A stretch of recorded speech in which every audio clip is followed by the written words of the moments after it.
ಧನುರ್ರಾಶಿ.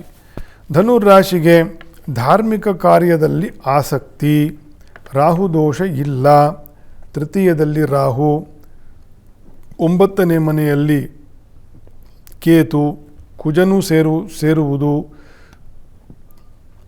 ಆಡಳಿತ ವರ್ಗ, ಧಾರ್ಮಿಕ ಕೆಲಸಗಳನ್ನು ಮಾಡ್ತಕ್ಕಂಥವರು, ಬೋಧಕರು, ಉಪನ್ಯಾಸಕರು, ಸಾಹಸ ಕಲೆಯಲ್ಲಿ ಇರತಕ್ಕಂಥವರು, ಮಾರ್ಷಲ್ ಆರ್ಟಿಸ್ಟ್ ಅಂತ ಏನು ಹೇಳ್ತೀವಿ, ಈ ಥರ ಕ್ರೀಡೆಯಲ್ಲಿ ಇರ್ತಕ್ಕಂಥವರು, ಉನ್ನತ ಹುದ್ದೆಯಲ್ಲಿ ಈ ವಿಷಯಗಳಲ್ಲಿ ಉನ್ನತ ಹುದ್ದೆಯಲ್ಲಿ ಇರ್ತಕ್ಕಂಥವರು, NCCನಲ್ಲಿ ಇರ್ತಕ್ಕಂಥವರು, ಈ ಎಲ್ಲರೂ ಈ ಸಾಹಸಕ್ಕೆ ಸಂಬಂಧಪಟ್ಟಿರ್ತಕ್ಕಂಥ ವಿಷಯದಲ್ಲಿ, ಮತ್ತು ಪೊಲೀಸ್ ಅಕಾಡೆಮಿಯಲ್ಲಿ ಇರ್ತಕ್ಕಂಥವರು ಧನುರ್ರಾಶಿಯಲ್ಲಿ, ಇವರಿಗೆಲ್ಲರಿಗೂ ಕೂಡ ಕಾರ್ಯಾಸಕ್ತಿ, ಏನೋ ಒಂದು ಸಾಧನೆ ಆಗ್ತಾ ಇದೆ ಜೀವನದಲ್ಲಿ ಅನ್ನೋ ಒಂದು ಫೀಲಿಂಗ್ ಬರ್ತದೆ. ಜೂನ್ನಿಂದ ಒಳ್ಳೆಯದಿದೆ, ಮುಂದುವರ್ಕೊಂಡು ಹೋಗ್ಬೋದು. ಶನಿ ದೋಷ ಅಂಥ ಶನಿ ದೋಷವೂ ಇಲ್ಲ.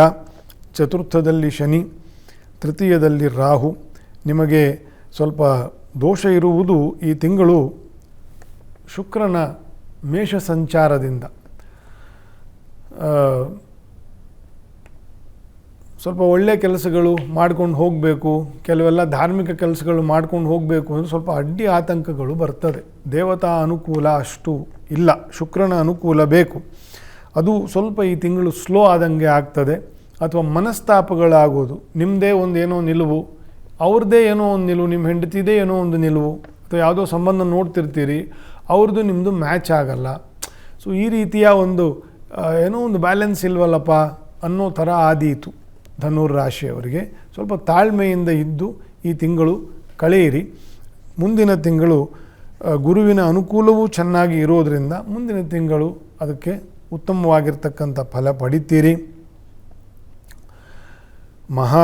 ಮಹಾದೇವ ಅಂದರೆ ಈಶ್ವರ ದೇವರು, ದುರ್ಗೆ, ಇವರಿಗೆ ಅಭಿಷೇಕ ಸೇವೆ, ಮಹಾಕ್ಷೇತ್ರ ದರ್ಶನ, ಅಲ್ಲಿ ತೀರ್ಥ ಪ್ರಸಾದ ಇತ್ಯಾದಿಗಳನ್ನು ಸೇವೆಯನ್ನು ಮಾಡಿಕೊಂಡು ಬರೋದು ಬಹಳ ಒಳ್ಳೆಯದು ಧನುರಾಶಿಯವರಿಗೆ.